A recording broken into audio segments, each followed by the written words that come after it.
Did you ever notice this when reading Of Mice and Men?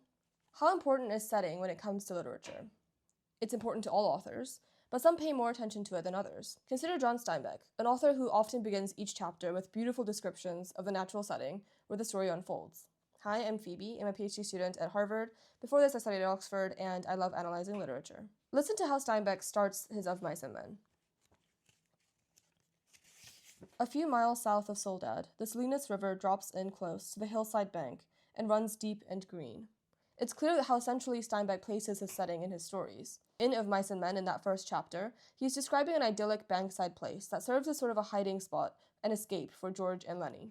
In the book, George and Lenny share the wonderful dream of one day buying a portion of land of their own and escaping the endless cycle of working for others.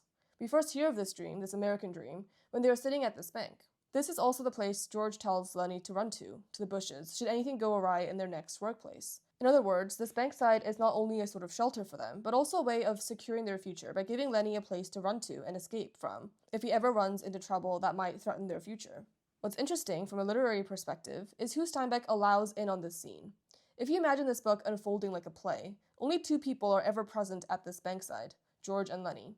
And in the tragic last chapter, where, spoiler, George kills Lenny, that chapter also begins with an almost ironically peaceful and beautiful description of this very bank. It's only when Lenny is dead, and their dream irrevocably broken, that others are also allowed to be present at the scene. So what do you think? I've seen people interpret this as being like the Garden of Heaven.